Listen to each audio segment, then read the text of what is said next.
खेळाने व्यायाम होतो। खेळातील शिस्त जीवनाला कलाटणी देते। क्रिकेट हा सांघिक खेळ आहे। तेथे आपल्या एकट्याचा विचार करून चालत नाही, संपूर्ण संघाचा विचार करावा लागतो। खेळात मनाची एकाग्रता साधता येते। खेळ म्हटलं की यश अपयश आलेच, कधी हार होणार कधी जीत होणार, पण हारही हसत स्वीकारली पाहिजे। हरणारा खेळाडू जिंकलेल्या खेळाडूचे प्रथम अभिनंदन करतो। खेळातून येणारी ही खिलाडू वृत्ती जीवनाला कलाटणी देते, असे प्रतिपादन संजीवनी ग्रुप ऑफ इन्स्टिट्यूटचे कार्याध्यक्ष श्री नितीन दादा कोल्हे यांनी केले।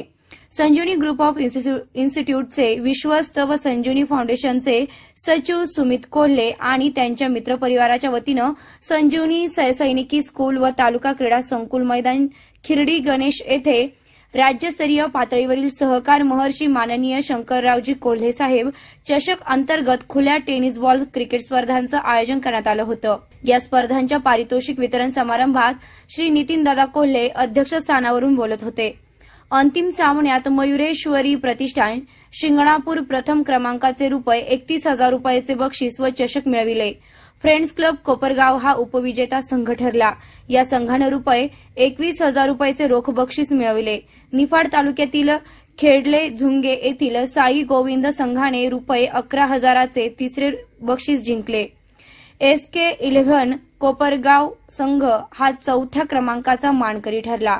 या संघानं ₹7,001 बक्षीस मिळविले।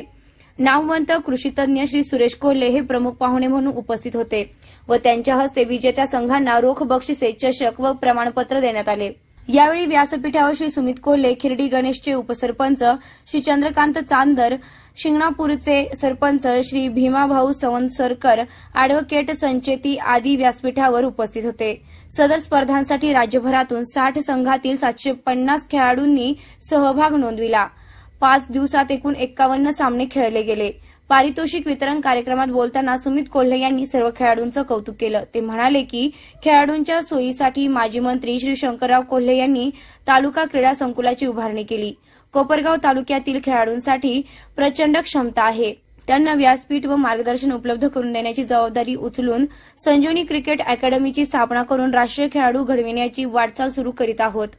लवकरच IPLच्या धर्तीवर कोपरगाव प्रीमियर लीग सुरू करून तालुक्यातील खेळाडूंना सर्व सोयी उपलब्ध करून देण्यात येतील। सध्या उपलब्ध असलेला व भविष्यात मिळणारा 4 ते 5 कोटींचा निधी तालुका क्रीडा संकुल येथेच वापरून अद्ययावत स्टेडियमची उभारणी करण्यात यावी, अशी मागणी करून खेळाडूंच्या प्रगतीसाठी संजीवनी फाउंडेशन सर्वतोपरी पुढे राहील, असे आश्वासन त्यांनी प्रशासनास दिले। सर्व खेळाडूंनी सामने आयोजित केल्याबद्दल व उत्तम नियोजनाबद्दल आयोजकांचं धन्यवाद व्यक्त केलाय। तर मी आपल्या सर्वांच्या याच्यामुळे मी सांगतो, दादांच्या समोर सांगतो की येणाऱ्या मार्चमध्ये की कोपरगाव प्रीमियर लीग या नावाने आपण भव्य मोठी एकदम स्पर्धा, ज्याच्यामध्ये अनेक तुमच्या जे काही टीम्स असतील, जसं IPLचा प्लॅटफॉर्म असतो, जो एक मागे एकदा स्पर्धा झाली होती, तर त्याच्यामध्ये मला फक्त आपल्या सर्वांचं जे विजयी झाले आहेत, जे उपविजेते झालेले आहेत, त्यांचा सुद्धा सहकार्य लागेल। कोपरगावातील खेळाडू निश्चितच जसा श्रीरामपूरमधून जहीर खान तयार झाला दादा, तसंच आपल्या कोपरगावातून पण अनेक असे नामांकित खेळाडू, राष्ट्रीय पातळीवर नेतृत्व करणारे खेळाडू आपल्याला निर्माण करता येतील। 25 डिसेंबरला जो आपण सहकार महर्षी शंकरराव कोल्हे चषक संजीवनी फाउंडेशन आयोजित आपण जो काही केलेला होता, त्याचा आज शेवटचा दिवस, अंतिम दिवस होता। आज फायनल अतिशय उत्साहामध्ये पार पडली। सांगायला आनंद होतो की आपल्या कोपरगावातील जे प्रतिभावंत खेळाडू आहेत, क्रिकेटर्स होते, त्यांनी विजेतेपद भूषवलेलं आहे। उपविजेतेपद देखील कोपरगाव तालुक्यातच गेलेलं आहे। या स्पर्धेमध्ये जवळपास 4 जिल्ह्यांमधले अनेक नामांकित खेळाडूंनी सहभाग नोंदवला, खेळले। आणि तरी देखील ओपन टुर्नामेंट असताना देखील आपले कोपरगावातील खेळाडू जे एवढे प्रतिभावंत होते, त्यांनी त्यांच्यावरती मात करून विजयश्री खेचून आणलेला आहे। गेल्या 5-6 दिवसापासून रोज या ठिकाणी वावर होता, तसा रोज होतोच, पण या स्पर्धेच्या माध्यमातून रोज येणं असायचं। येणारे जे काही खेळाडू असायचे, प्रेक्षक असायचे, अनेक लांबून जवळपास आज 60 ते 65 टीमचं रजिस्ट्रेशन झालं, इथं खेळले। रोजचे प्रेक्षक वर्ग आणि अत्यंत मोठ्या प्रमाणामध्ये या ठिकाणी त्यांचे ये जा चालू असायची। अतिशय आम्हाला जे काही प्रतिक्रिया आल्या आहेत खेळाडूंच्या, जे बाहेरून देखील आले, जे रोज इथं खेळतात, किंवा आत्ताचे जेवढं आहे तालुका क्रीडा संकुल याच्यामध्ये आतापर्यंतच्या इथं पहिलीच मॅच होती, पण अतिशय सुंदर नियोजन त्यांना जाणवलंय. तर मी ते क्रेडिट खरं तर सगळ्या आमचं जे काही टीम ऑर्गनायझिंग कमिटी होती त्यांना जातं.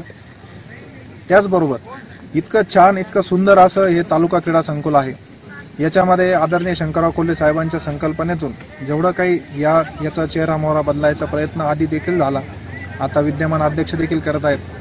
पण याच्याही पुढे जाऊन माझं सर्व तालुका क्रीडा संकुलचे सचिव असतील, अध्यक्ष असतील, सर्वांना माझी एक विनंती आहे की हे जे आपले ग्रामीण भागातील खेळाडू आहेत यांना जर आपल्याला एक चांगलं हक्काचं व्यासपीठ, अजून याच्यापेक्षाही जास्त जर त्यांचा दर्जा आपल्याला जर वाढवायचा असेल, तर ह्या क्रिकेटचं जे काही स्टेडियम आहे याला जर आपल्याला जो पुढच्या वर्षी जो काही अशी माहिती मिळते 4 ते 5 कोटी रुपयाचा निधी येतोय क्रीडा संकुलसाठी, तर तो जो काही निधी आहे तो जर आपण इथं खर्च केला, एक अद्ययावत स्टेडियम, त्याला टर्फ ग्राउंड वगैरे जर आपल्याला करता आलं, एक अकॅडमी आपण या खेळाडूंसाठी उपलब्ध करून देऊ शकतो, नामांकित प्रशिक्षक आपण या ठिकाणी त्यांना नेमू शकतो, जेणेकरून आपले जे काही ग्रामीण भागातील खेळाडू आहेत त्यांना एक हक्काचं व्यासपीठ मिळेल आणि ते त्यांच्या स्वतःसोबत आपल्या कोपरगावचं नाव देखील महाराष्ट्रामध्ये तर भारतामध्ये देखील ते नावलौकिक करतील असं मला वाटतं.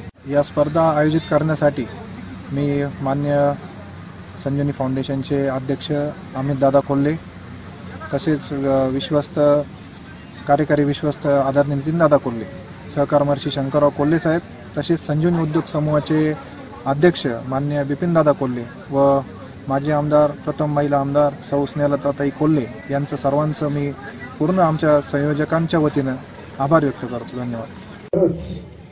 प्रेक्षणीय सामना बघण्याचा अनुभव घेण्याचा आनंद आम्हाला दिल्याबद्दल मी खरं तुमचा आभारी आहो.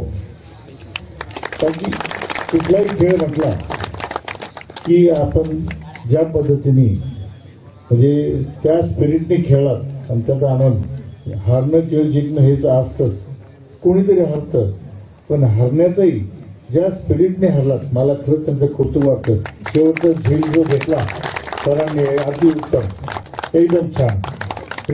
ठीक आहे, आपल्याला या ठिकाणी नशिबाने साथ नाही दिली म्हणून आपण अन्यथा तुम्हीच जिंकणार होता या माझ्या खात्रीने वाटतं.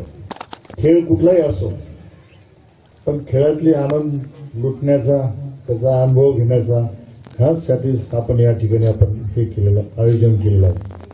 मी हे आयोजन करणारे आणि त्याच्या मागं सगळं नियोजन करणारे खरे तुम्हालाही माहीत आहे की म्हणजे सुमितदादा मित्रमंडळ, त्याचे सर्व ऑर्गनायझर आणि संजीवनी फाउंडेशन, मला थोडासा दुरान्वयी संबंध येतो. संजीवनी फाउंडेशन तेच चालवतात, त्यामुळं दोन्हींचं त्यांच्याच हस्ते एक सुट्ट कार्यक्रम या ठिकाणी आणि नवीन पिढीला योग मार्गदर्शन करणं, बाकीच्या प्रोत्साहन देण्यापेक्षा खेळामध्ये प्रावीण्य कमवलं तर नक्कीच आपली प्रगती होती, आपली उन्नती होती, माणसाला त्यातून बोधही होतो.